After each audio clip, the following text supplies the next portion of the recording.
Are GPU prices actually historically bad right now? Have we lost massive amounts of value, or are you just looking at it wrong? Welcome back to PC Builder. I'm Jason. This is our June 2025 Q&A episode 2. We're going to talk about GPU prices historically. Are they as bad as people say they are? And we're also going to talk about, is 12 gigabytes of VRAM still enough for 1440p in 2025, given games like Indiana Jones and the Great Circle break them? We'll also answer all of your PC building questions. If you get value out of this video, please give it a like. It makes a huge difference to the channel. And of course, subscribe for more cool PC content. Let's jump into it. This video is sponsored by Micro Center, America's favorite tech retailer, voted #1 in PC Mag's reader survey, with their new location in Santa Clara, California, now open. June is laptop savings event at Micro Center, where you can find exclusive laptop deals for a limited time only, like this HP Omen with an i7 CPU, RTX 4070 GPU, and 32 gigs of RAM for just $12.99. Or build your own with this Ryzen 7800X3D, DDR5 RAM, and ROG Strix motherboard combo for just $529. And Micro Center now offers flexible payments through Affirm, so you can grab it now and pay as you go. Check out these deals and more at your local Micro Center using the links in the video description. All right, Renarine, I hope I'm saying that right. It's not even a troll entry, but what I've been wondering for a year now, do you think we'll come back one day to the reasonable days of the GPU market? Like, oh, Jason, aren't GPU prices totally out of whack right now? And haven't they been out of whack for a while? Isn't the inflation of GPUs just this crazy thing? Let's take a look at that, because on the one hand, have GPUs gotten more expensive? Absolutely, they have gotten more expensive. On the other hand, let's take a look at the performance. Now, I know we always want to talk about price to performance and everything, but I will say, for instance, when could you get a GPU like this? This is the 9060 XT. This is actually the overclock model I got for $349, and you could pick these up right now for, I think, $369. So it's only $20 over MSRP. It's like 5% over MSRP. When can you pick up that performance of GPU level? Like, what could you get in 2019? $200 GPUs, the mythical $200 GPU in 2019. Well, we've had so much inflation over the last 5 years, and largely because of the lockdowns. We turned off the global economy, we turned it back on, but $200 in 2019 is worth $250 today. So $50 right there is just burned up in inflation. So this would be more tantamount to like a $280 something, $290 GPU. And at $290 in 2019, this would have flown off the shelves because of the performance level. What could you have gotten if we take out inflation for $280, $290? You would have been sitting with like a 2060, an RTX 2060 with 6 gigabytes of VRAM. That would have been one of the lower end models because they usually went up into the 300s. And then if you drop down to like the 240 down to $200 range, you're primarily dealing with like a 1660 or a 1660 Super. 6 gigabyte was like $240. And it was a good model, but that was what we got back in 2019, when everyone considered the GPU market was amazing. The 5700 XT was $400 US. Again, that's 2019 dollars. Today, that would be quite a bit more money. It'd be like $500, right? If I'm doing the math right, it would be, yeah, $500. So on the one hand, have GPUs gotten more expensive? Of course they have. Even if we take inflation out of it, they've gotten more expensive. I'm going to grant you that. Like, it's really hard to find the sub $200, like, where's Intel's Arc B580 at $249, which is what they promised, or the B570 at $220. Doesn't exist right now. You have to pay quite a bit more for it. So there has been some inflation, but the performance is pretty insane. So like, this level of performance would have been insane in 2019, especially for a $349 price point. Again, this would have just flown off the shelves. AMD would have 80% market share right now if they had been able to introduce something like this. And same with NVIDIA. I think the 5060 Ti 16 gigabyte isn't bad either. As you go up the ladder, yes. If we can start seeing things hit MSRP, and fingers crossed, because we are, then they're kind of in line with 2020, where some of that, the 3080 was introduced at what, $699? Correct me down in the comments if I'm just misremembering this off the top of my head. The 3070 with only 8 gigs of VRAM was $499. So we're kind of hitting that same price point, but the capabilities of the GPUs have gone far beyond that. So I know everyone likes to harp on this. And the other thing is, all the other PC parts. We went through this in a recent video. I'll leave it linked down in the video description. Is 2025 a good time to build a gaming PC? We went through part by part. I won't do it now. Basically, all the other PC parts are at their historic lows except for the GPU. And the GPU is slightly more expensive, but you get a ton more performance. So I know it's everyone's favorite punching bag, especially when things launch and nothing's at MSRP and everything's massively inflated, fingers crossed that that time is coming to an end and we're going to enter a regular period where GPUs are at the prices that they're at least advertised to be at. So I think we're getting there. In fact, I think building a gaming PC in 2025 offers an insane amount of value. If you didn't watch that, we just talked about the 9600X at $179. When have you been able to buy that level of gaming CPU for $179? CPUs typically sold, because they were Intel CPUs in the mid-range, closer to $300, right? And that would be 2019 dollars. Again, you'd have to add money in, and that would be, the fact that it's $179 now is pretty insane. So I'm not trying to defend higher prices. I'm not, but I'm trying to bring a little bit of sobriety, for lack of a better term, to where we are now, because I know there's just like a rush to judgment, a foaming at the mouth, and we feel like we're taking advantage of, because we often are. But in this particular case, I think we should just take a breath, take a step back and say, hey, I can build an amazing gaming PC for like $750 with a 9060 XT that just crushes anything I could have done a couple of years ago. So I actually think that's progress. So then Gregory asked a really good follow-up question. The 9060 XT 8GB and every new NVIDIA card, RTX 5070 and below, is now available at MSRP. I would add the 9060 XT 16GB essentially there too. Which emotion is winning? Happy that prices aren't getting gouged anymore, or are we depressed that the 50 series been such a letdown to non-AI customers? I mean, listen, I think gamers being upset about stuff is as old as time. As old as time, really. I mean, I think unless we're upset about something, we're not really that happy. And that's okay. There's plenty of stuff to actually be upset about. But this is the thing that gets the clicks. This is the thing that everybody wants to complain about. I want to complain about it. I've been complaining about it for months now. So it's not like I'm any different. My overall emotion right now is I think we're going to get into a period here. Fingers crossed. We can't control the political and trade environments out there in the world, but fingers crossed, we're going to get ourselves into an environment where it's much more normalized. A large part of that is GPUs approaching their MSRP, so we can kind of get past that discussion and on to stuff that honestly, it's a lot more fun. More GPU questions. Real Nizal asks, already some games like Indiana Jones may demand more than 12 gigs of VRAM for 1440p 60 FPS, especially with advanced features like path tracing enabled. Is it time to update my recommendations for 1440p gaming to 16 gigabytes of VRAM, similarly how I recommended 12 gigs for 1080p? Well, I've kind of modified, just FYI, the 1080p, because there hadn't been any 10 gig GPUs for a while, so I was saying 12, because really it was the 3080, and then everybody was just jumping to 12. But with the Arc B570, I do believe that is enough for 1080p gaming in most settings. That being said, you do start to run out of VRAM even in a handful of titles at 10 gigs at 1080p. But let's talk about 1440p, because that's really the thing. Is a card like this, I keep pulling the 5070 off the table here. This is an RTX 5070, but is this enough VRAM for 1440p going forward? I think if you're talking about games like Indiana Jones, which let's just say that's a special type of game where if you turn on ray tracing, this basically does not have enough VRAM at high settings to run that at 1440p. Even with upscaling, it basically runs out of VRAM. Hardware Unboxed has done a bunch of TechSpot, that's AKA Hardware Unboxed has done a bunch on that. But basically this GPU just stops working, right? The issue is mostly related to VRAM, of course. So if you look at 16 gigabyte VRAM, GPUs that are slower like the 5060 Ti, 16 gigabyte, another NVIDIA GPU, it performs better. And you're like, how is that possible? Well, it's because we're running into the VRAM limitations of 12 gigs. Right now, the limiting factor for a lot of games probably still is the consoles. That's the PS5, that's the Xbox Series X,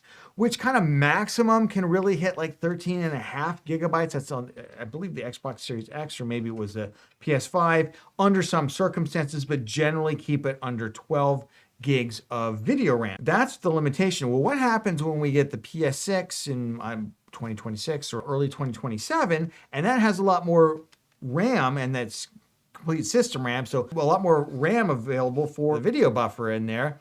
What happens to a GPU like this? Suddenly, that can run games with much higher VRAM allocations that are going to look better. What's going to happen with it? That's a big question. It's a big question. Right now, this is already not enough for ray tracing and upscaling. Upscaling does use VRAM, so it's an open question. That being said, how widespread is this issue? Right now, it's very narrowly focused to games like Indiana Jones that use ray tracing and those high settings and that also eat up a lot of VRAM. Those games are relatively few and far between, and one way to deal with that is you turn off ray tracing. Of course, you could say, well, that's why I bought an NVIDIA GPU in the first place, is because I want better ray tracing. Yeah, the problem with NVIDIA is they want to give you these great features, but then they don't want to give you the actual hardware that you need to run it, like VRAM. Like, how much would it really have cost them to use the 3 gigabyte Samsung VRAM modules, and this would have 18 gigs of VRAM instead of 12, because that's something you can do on GDDR7. Why go to GDDR7 if you can't leverage that? And you said, well, maybe they weren't available cheap enough. Well, can't NVIDIA for once just like eat into their massive profit margins just a little bit to give gamers the capability that we need? Because at $549 or heck, even $600, go $50 up. If this had 18 gigs of VRAM on it, I would say this is a clear winner over the 9070, right? Which has 16 gigs of VRAM at the same price at $599. But I can't say that because NVIDIA kind of stiffed us. So that is a challenge. I'm not quite ready to revise it up because, again, it's very narrow, but I do think it's on the horizon. It's something that people should be aware of. All right, Mormon Dude asks, do you think we're ever going to get serious performance gains between generations, GPU generations again, or do you think we're starting to approach the atomic limit for transistor size that make it so that all the performance that there is to be gained, we've already gained it? So what Mormon Dude is talking about basically is something that my friend and I, my friend who works for a major semiconductor manufacturer, if you heard the name, you would definitely know it, have been talking about for decades at this point, which is like, have we reached a point where the processes have gotten so small that we're basically exceeding the limits of the type of computing that we know? Obviously, there's quantum computing, there's other things going on right now, but that's kind of more science fiction than science fact right now. It's in the laboratory. It's not something that you can purchase right now. And that's one of the big questions. So this is an RTX 5070 here. This is the MSI Shadow model that I purchased at the launch of the 5070. We purchase most of the GPUs that we use on this channel, just FYI. We do get some sent to us from time to time. For graphics cards, we largely purchase all of these. That's why these kind of discussions are important to me as they are important to you. Like, if you look at the performance of this 5070, it basically performs like the 4070 Super. And if you look at the 50 series in general, except for the 5090, basically these perform very similarly to the last generation RTX 40 series cards. That's why in reviews, you heard them called 4070 Super Duper, basically, because it only ekes out a little bit more performance. People are like, well, Jason, I don't understand. It's the next generation. Why isn't there more performance for the 50 series? Well, you can get performance in a couple different places. Let's quickly go over this. The number one place you're always going to get the most performance historically is to take a process like this, right? A card like this, say this is the 40 series card, and to shrink the process node. That means basically you're miniaturizing the number of transistors that can fit in the same die space. So you're going to get more transistors in the die space because the transistors are closer together. You're going to get more performance per watt. It takes less energy. Because you're getting more performance per watt, you're getting less heat dissipation out of it, so it requires less cooling for the amount of performance. That's always the lion's share of the performance gains. And if you look at 40 series over 30 series, you saw that in the 40 series, especially with the 4090. We saw just generationally huge jump for the 4090, but this generation, we didn't see it as much. The other place that we could see jumps in terms of performance is the VRAM, for instance, going to faster VRAM, or basically being able to process more in the VRAM process. So one thing we could do, we could go to a wider bus size. It didn't get wider. In this case, it's basically the same as the 4070, but in this case, the VRAM got faster. They went to GDDR7. But that has more limited applications because largely games are not VRAM speed limited. They can be VRAM total buffer limited, right? Well, 8 gigabytes, we're running into that. But in terms of the speed of transitioning stuff between the GPU and the VRAM itself, we're not really there. We only get a small amount of performance out of that. And then, of course, we can also get performance in terms of architectural revisions. So for instance, if you look at the Arc B580, which I actually also have sitting here, a lot of the architectural revisions they made and how it processes images over the Arc A series cards allowed them to get a lot more performance out of this card, to run games a lot better without having super optimized drivers with it. So that's one way you can do it. The other way you can do it, if you don't completely redesign the architecture, as they did here, is you can just make architecture architectural improvements. So think about people made fun of Zen 5%, right, for Ryzen 9000, because Ryzen 9000 isn't that different than Ryzen 7000. It's just small architectural improvements, except for like the 9800 X3D, where they did have a new type of process. They put the X3D cache instead of on top of the CPU, they put it underneath the CPU, allowed a lot better thermal contact, so they were able to run the CPU a lot faster. So that's one architectural improvement. So those are the places that you can get uplifts on a GPU like this generation over generation. So what the heck happened to the 50 series? Well, basically, NVIDIA is not a gaming GPU company anymore. They're the ones who would tell you that, not just me. They're like, we're an AI company now. We're not a GPU company any longer. So they needed a way to basically take the allocation of silicon that they get at TSMC, which is the major manufacturer and the most advanced node manufacturer of silicon in the world. Primarily those processes are in Taiwan and China. They needed to take the amount of silicon they get and basically ensure that they can make the most AI GPUs possible, because that's where they make their money, because nobody can compete with them in terms of their AI GPUs just yet. So they made a decision to take their entire Blackwell architecture, including the gaming GPUs, and they capped it on the older process, which is called the 4N process. It's called 4N not because it's 4 nanometers, but because it's the fourth process, and the N stands for NVIDIA custom process. So that's a TSMC kind of insider baseball thing. So basically they stayed on the same process. That's why when they announced that in the fall, I was telling people, I don't know if you want to wait for 50 series, because I'm not convinced that the uplift is going to be that much. So that's largely what the problem with the 50 series GPUs has been. Now, as they come down to MSRP, does that mean that they're bad value? No, it just means that they're similar value to the 40 series GPUs, some of which were actually pretty good value, and they're similar in value to the RX 7000 series GPUs, most of which were excellent value last generation. So that's what's going on with the 50 series. So hopefully next generation, they will use a smaller node, but again, they're facing, when you use a more advanced node, only so much can be produced. That's why they stayed on the older node, because they can produce a lot more at TSMC, and they can sell a lot more, and they can make bajillions of dollars, which is what companies are really designed to do. All right, Eldu asks, what do I think about the rumors of AMD making 9080 or 9090 GPUs? I'm both intrigued about whatever they call it, the 9080 XT, 9090 XT. They'll probably go with the 9090 XT, which would just be a bigger version of the current RDNA 4 GPU architecture. And at the same time, I'm like, well, first get the 9070 XT to MSRP. Get it to MSRP and then launch that. And it does look like the rumors I've seen is that, of course, they're playing around. Of course, they're playing around with this. This has obviously been a very successful architecture for them. The John Petty research report that just came out, notwithstanding, because that really didn't take into account anything during the second quarter, which is when a lot of the bulk of the sales and shipments are taking place for them. But AMD, first get your stuff together on everything else. You did a great job on the 9060 XT. I'm very happy with how that launch has gone out so far. Just need you to get the 9070 and 9070 XT under control price and supply wise before I really want to see a 9080 or 9090 out there. And if you can unseat the 5080 with a 9080 or 9090 for a lot less price, I would absolutely love to see it, because the 5080 is still bonkers. The 5090 is a way better. We went over this in our recent GPU market update. We will have another one for Prime Day coming up relatively soon. But as we went through, like the 5080 is just like, why would you, it's like 10% more performance in the 5070 Ti or 15% more performance for like double the cost.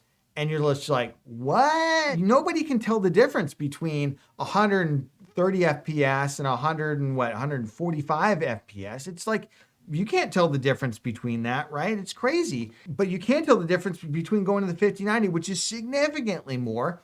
And I understand people who get a 5090 because they're like, I just want the best. That's not going to be replaced until we get the 6090 about 2 years from now. But the 5080 performance level is really kind of head scratching. And again, it's selling far over its MSRP. And you just start to wonder if they can even supply that in any kind of great numbers, or if it's all going to 5090 right now. And there's not really any cut down dies that they need for the 5080. So short answer is I don't want a higher end GPU at AMD until they can get the 9070 XT pricing under control. But it does seem like that is happening quite rapidly. Remember, everything we've got is linked down in the video description that we talked about here. And of course, if you got value out of this video, please do give it a like. It makes a huge difference to the channel. Yes, Ambrosius did abandon me for this video. He's outside having a good time right now. He'll be back in a future episode. In the meantime, if you missed our first one talking about all the upcoming Amazon Prime Day sales on PC parts, check it out right here. This is our Q&A number 1. We go through all the deals that you can expect for Amazon Prime Day and beyond into Black Friday. Check it out, and we'll catch you on the next one.